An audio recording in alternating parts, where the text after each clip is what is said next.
ভাইয়া চল একটু ফ্রিজ কিনতে যাবো, ফ্রিজ কেনা দরকার। ফ্রিজ তো বাসায় আছে, আবার ফ্রিজ দেবার বলছি। ওরে বোকা, সামনে কোরবানি আসতেছে, কোরবানির জন্য একটা বড় মানের একটা ডিপ ফ্রিজ কিনতে হইবে না? ও ডিপ ফ্রিজ কিনবে? হ্যাঁ, ডিপ ফ্রিজ কিনতে হইবে, কারণ হলো রমজান কোরবানিতে যে কোরবানি দিব, সেই কোরবানির বস্তুগুলো সামনে রমজান পর্যন্ত রাখতে হবে না, খাইতে হইবে না বাসায়। ও আচ্ছা, চলো ঠিক আছে, চা খাও, চা খাই তারপরে চলো আমার সাথে ফ্রিজ কিনতে। তাই কি ফ্রিজ কিনবে? ফ্রিজ তো কোম্পানির আছে, ভালো হয় মনে হয় সিঙ্গারেরটা কিনবে। যেটা ভালো হয়, দাম বেশি, যেটা বেশি দামওয়ালা, যেটা হাই লেভেলের, আমার সাথে যাইতে হইবে না। ঠিক আছে ঠিক আছে ঠিক আছে, তাহলে এই ফ্রিজ কিনে নিয়ে আসি, চলো।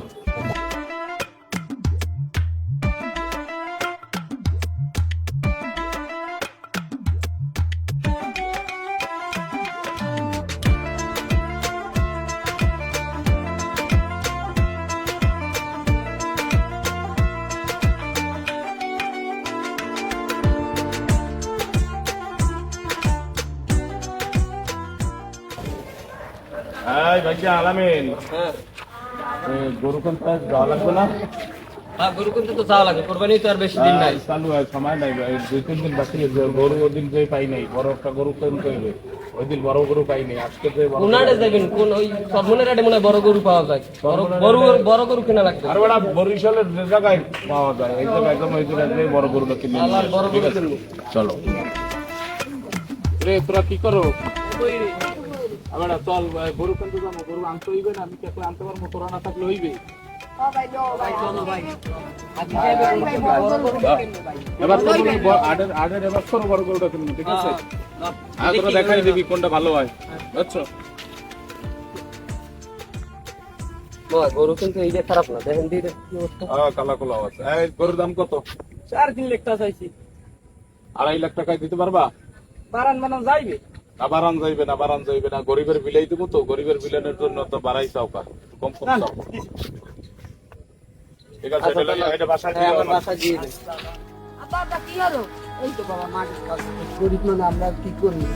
আবার ওই কোরবানির গরু তো সবাই কিনে লাইতেছে, মোরা কি কিনবা না? না রে বাবা, আমরা কুরবানি দেব, আমার কুরবানি দেওয়ার মতো সামর্থ্য আছে। আসসালামু আলাইকুম। ও দাঁড়াইছো না? যাই তো তোরই খুঁজতেছিলাম যে এই যে গরু কিনছি, এই কষাই মশাই ঠিক করতেছি, আমি কি একলা একলা করবো? এরপরে এই যেগুলো ভিডিও করতে হইবে, এই যে আমি গরু কিনছি, গরু ভিডিও করিয়া এই গরু কাটবে কষাইরা, এগুলো তো ফেসবুকে আপলোড দিতে হইবে না? তাও কইবে না, ফেসবুকে আপনি দিতে পারবেন কি? কি কয় এগুলা তো এই যুগ সম্বন্ধেই জানে না। এই যুগে আমরা ফেসবুকে আপলোড না দিলে আমার চিনবে কেমনে যে আমি বেটা বড় হাজি সাহেব? হেইয়া আচ্ছা, আমি ভিডিও করবো না, আপনি টেনশন। ভালো করে ভিডিও করবি, ঠিক আছে? ভিডিও যেন মিস হয় না, আর সুন্দর করে ভিডিও করবি। আচ্ছা। মাশাআল্লাহ, গরু তো বড়ই কিনছেন, গরু কি একলাই কাটবে? হ্যাঁ, একলা কাটবো, আমি কাটবো গরু, গরু তো কাটবে কষাই। মানে বুঝতে না, আমি একলাই কি কোরবানি দেবেন? হ্যাঁ, কোরবানি তো আমি একলাই দেবো, কারণ কোরবানিতে তো আমি করে ভাগলোই না, আর এলাকায় আছে কেটে আমার লাগে কোরবানি দেওয়া। আমি বড় গরু কিনছি, এলাকার বড় গরু কিনছি, আমি বড় গরু জবাই দেবো। কষাই মশাই কি লাগবে? কষাই লাগবে তো, কষাই আমি আছি লগে, একজন কষাই লইলে মনের। পুরা কি লাগবে তুই? ঠিক আছে, দেখে লই, ভাইজারে কইছি এরা কষাই ঠিক করতে, যদি কষাই ভালো হয় হইলে, নাইলে তো বেটা তোরা আমরা মিলে জিল্লি এটা কাটবো। ওরাটা কইলে ওদিন কে কুরবানি দেওয়ার কথা, কুরবানিও দিতে পারলাম না। এদিকে সবাই কুরবানি দিতে আছে, দুপুর হয়ে গেলে একটু গোস্তেরও ব্যবস্থা করতে পারলাম না। এই কি করা যায়?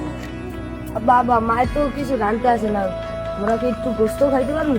কি করবো বাবা, আমি তো কিছু করার নাই। দেখি কি করা যায়। আদিসের বাড়ি যেমন, আদিসের তো বিশাল গরু গরু কুরবানি দেবে। এ কি আর এই গোস্ত দেবে? এর তো জন্মের কিচ্ছু মানে কি করলো যায়, কিছু করার নাই। দেখি আনতে পারি না, একটা দুটো সাইড দিয়ে করলো গিয়া ল।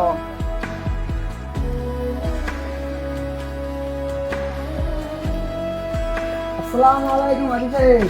ওয়ালাইকুম আসসালাম রহমতুল্লাহ বারাকাতুহু। কি খবর মনু, কেমন আছো? এই আছি, ভালো আছি। বেশি ভালো নাই, কুরবানির দিন তোমার একটু গোস্ত চাইছি, আমার তো আর কুরবানি দেখতে পারি না, আইসালাম আপনার কাছে। এই কোরবানির গোস্ত তো সব দিলেই ফেলাইছি বেটা, আইসো তো তুমি, পোলাটার চেহারা দেখে তো মায়া লাগে। গোস্ত তো সব দিয়ে ফেলাইছি বেটা, গোস্ত তো নাই, গোস্ত তো দেওয়াই গেছে, জানো তো আমি সব দিলেই যাই।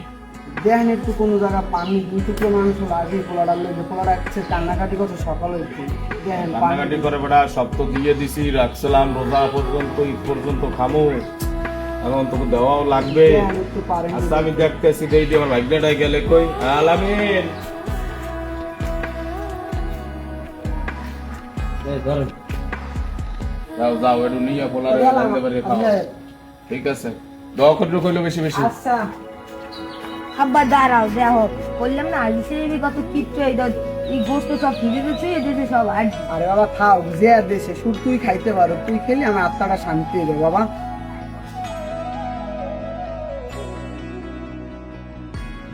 আজকে বেরিয়ে গেছে, দেখলাম কোরবানিতে দিলেন একটা বড় গরু দেখলাম, তাই কষ্ট করছেন।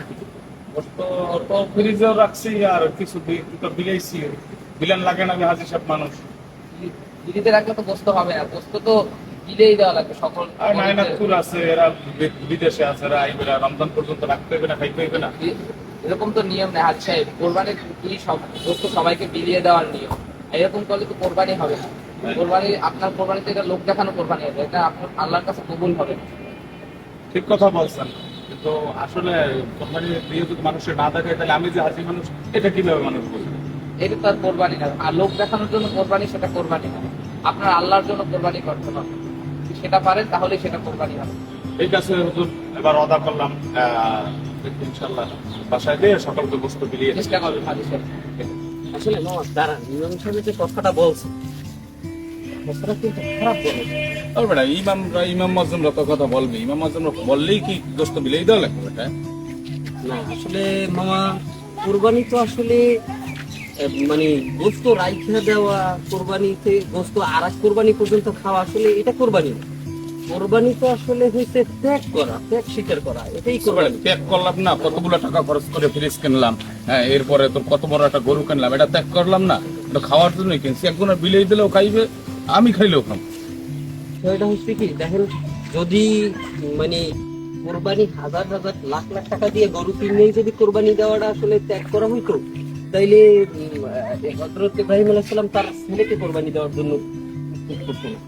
কোরবানি মানে তার আত্মার ত্যাগ দেওয়া, তার মানে মনকে অহংকার মুক্ত করা এবং গরিবের জন্য কিছু করা।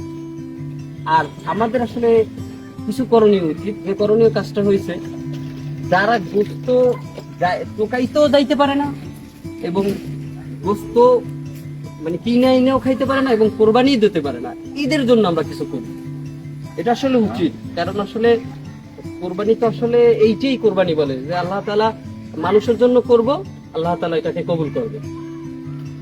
কথা ভাই না, তুমি আমার ভাই নয় বলতে পারলা? ঠিক আছে, তুমি সুন্দর কথা বলছো, তোমার কথাটা অনেক ভালো লাগছে। চলো তাইলে বাজান আজকের আর গোস্ত ফ্রিজে রাখবো না, সব গোস্ত বিলিয়ে দেবো ইনশাল্লাহ। চলো। এই নাটকটি কাউকে ছোট করা বা অপমান করার উদ্দেশ্যে রচিত হয়নি, কিংবা ধর্মীয় অনুভূতিকে আঘাত করা এই নাটকের উদ্দেশ্য নয়, বরং সমাজের কিছু বাস্তব চিত্রকে হাস্যরসের মাধ্যমে তুলে ধরা হয়েছে, যেন আমরা নিজেদের ভুলগুলো চিনতে পারি এবং সঠিক পথে চলতে পারি।